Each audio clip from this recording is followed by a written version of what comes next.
Yun, tuloy continue tayo. Ito na yung ano natin. Yun o. Hanggang dun. So yun. Medyo madamon lang siya pero kaya to ng ano. Kaya to ng rotor para ano. So mayami kasi yung lupain nila ang biyanan ko dito kasi ano. Wait lang. Baliktarin lang natin.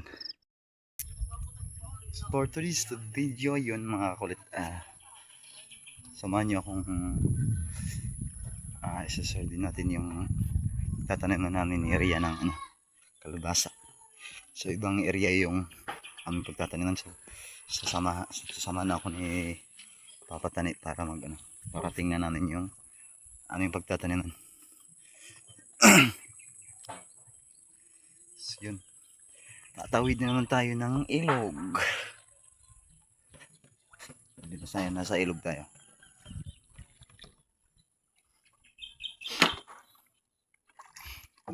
Siguro ba?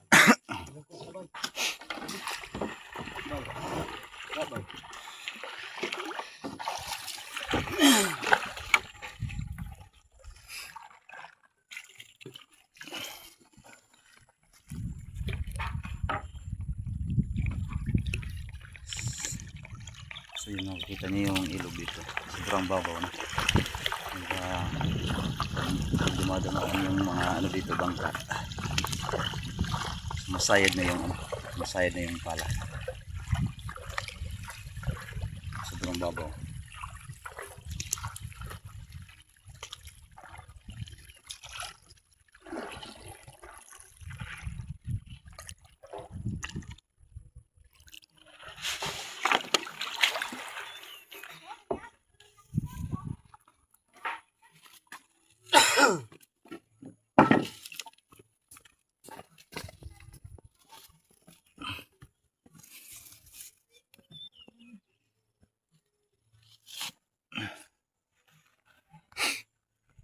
So yun, nakatawid na tayo.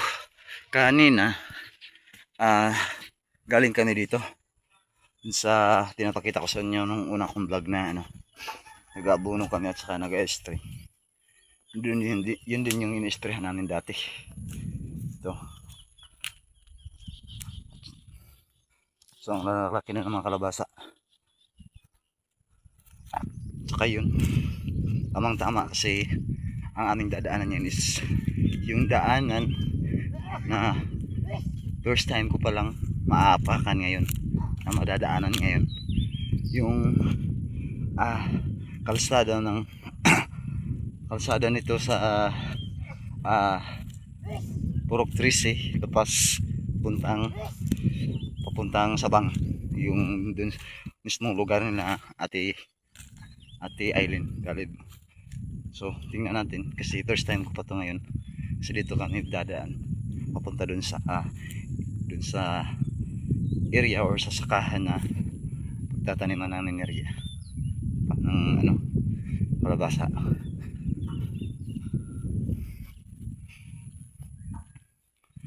Kasi ano, excited ako makapagtanim kasi nga dahil sa ano, mayroon tayong pang ano ngayon, pangbili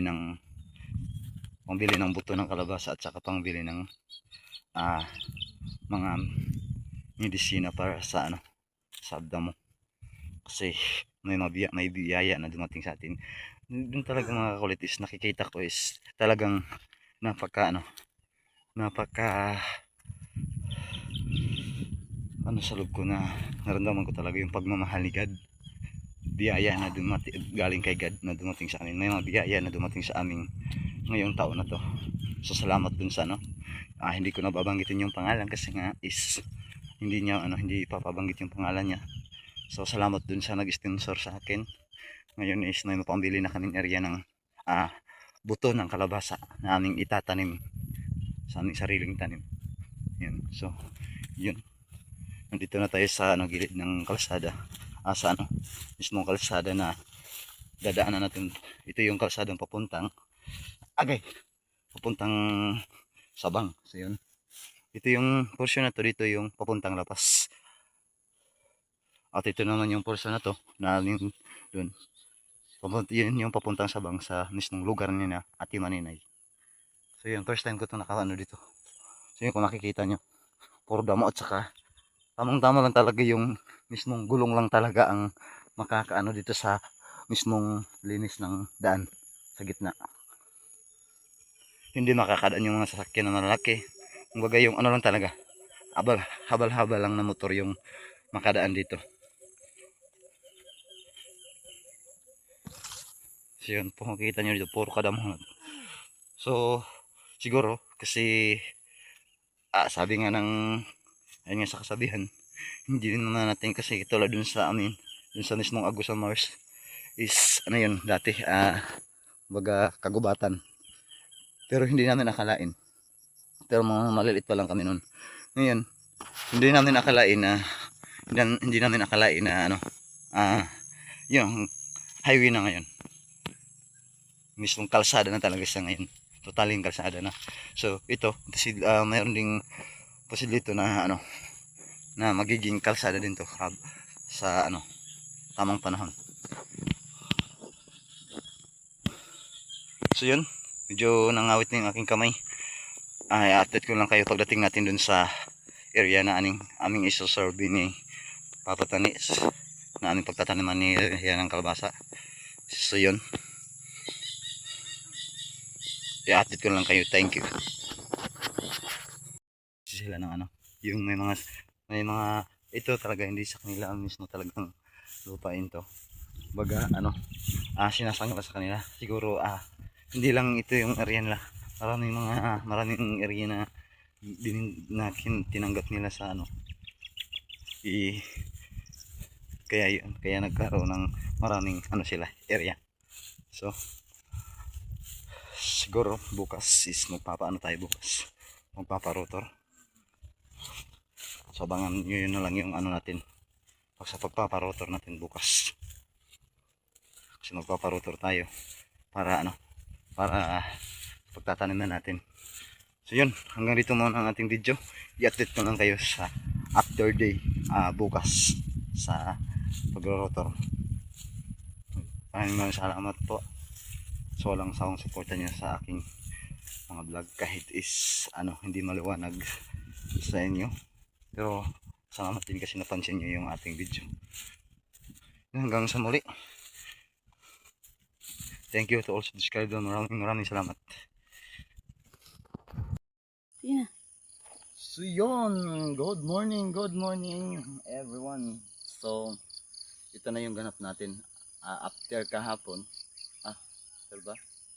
After kahapon. So ngayon, tulad ng sinabi ko kahapon sa inyo, yung sunod din namin ni Papa Tani kahapon na pagtataniman na ng kalabasa. So yun, inuumpisahan na nila yung pag-aararo, yung pagbubungkal gamit ang yung rotor dito sa amin, yung tawagin. Ayun. So tanaw ito dito, mga klaro sila. Yun. So doon sila nag-uumpisa, pero mamaya ipapakita din natin dito mamaya. Dito kasi hanggang dito yun, hanggang dito sa portion na to. Malawak kasi to eh. Kaya siguro mga ano to, 3 hectares tong kaila mama. Tapos naman, yung sa amin, siguro pagkatapos naming mag-almusal, doon naman kami pagkatapos bago to. Tapos to mag-almusal kami tapos isusunod din yung sa ano, yung sa amin na ano, mismo yung sa amin sarili ni area na ano binigay sa amin ni Papa Tani na aming pagtataniman dun sa portion na yun. Kaya yun, abangan nyo na lang yung update natin mamaya pag nalinis na lahat to, pag nabungkal na nila lahat, i-update ko kayo kung gaano talaga ka ano, gaano ka, kasi yung 3 hectares pag yung makina na yun yung talagang mag-aararo is hindi na aabutan ng oras or 2 or siguro mga oras kasama na yung sa amin, mga ano siguro yung sa amin mga kalahating hectares siguro. So hindi na, mga 1 oras lang siguro yun higit.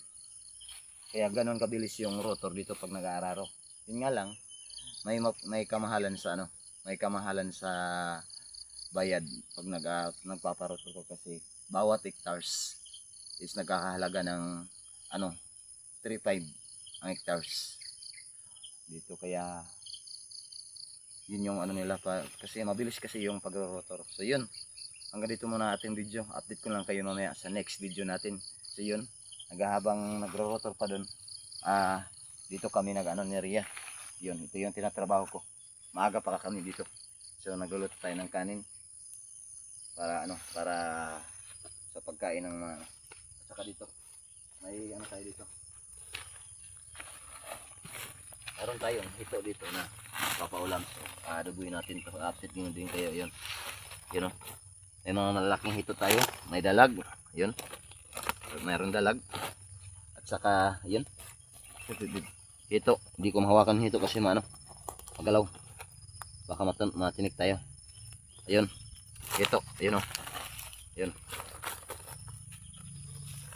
hito yun. So yun, putulin muna natin ang ating video. Abangan nyo lang tayo mamaya sa ating update video ulit. Thank you.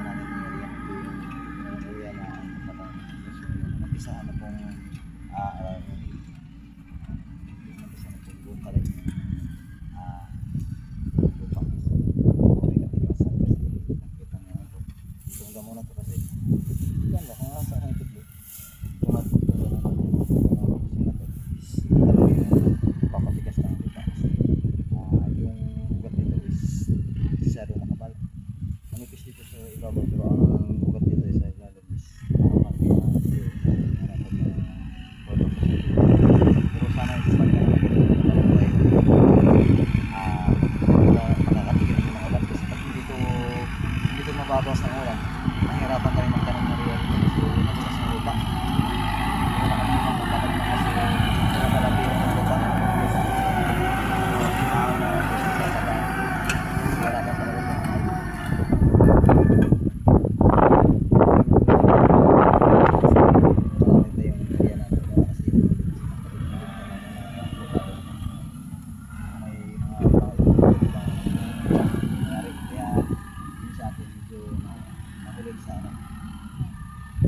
masa pa.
Kira.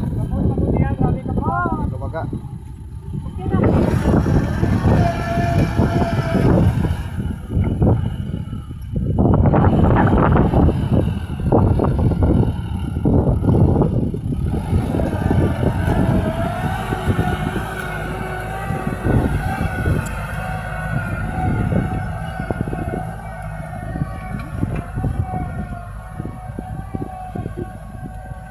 magod kay kuan ka ng pangugso ka ng kamba. Kuan dito. Ini alam ko dito ng kuan na karon ani para para magkita sa isang ana ang ginapos ka na ko.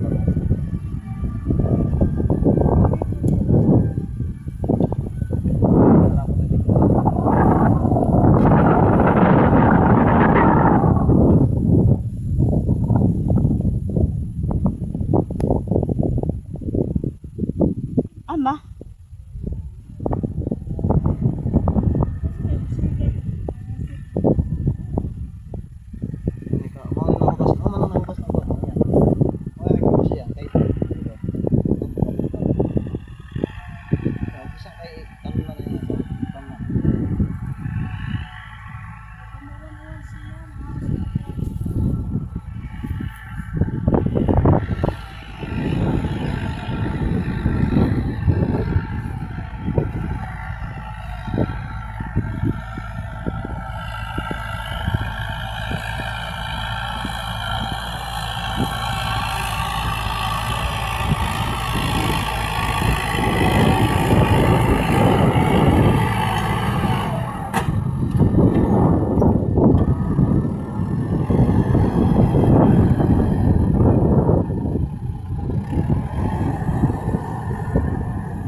Kaya rin ako bangga mo, yan ako bangga nito ito mo. Hindi karasan ko, karasan ng liyo. Walang. Ano kaya ba yung kahoy? Kabrado rin.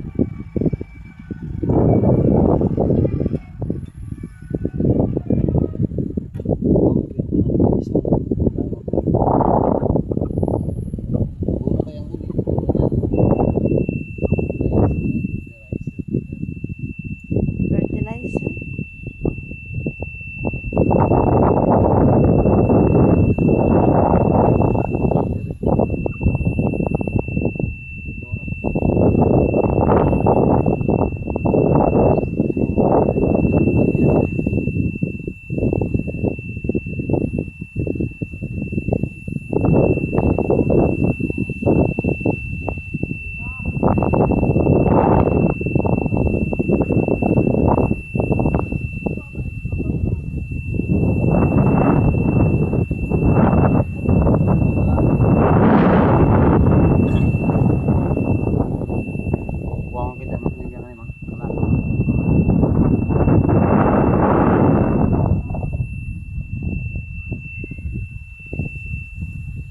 Makatapok pa rin siya diha.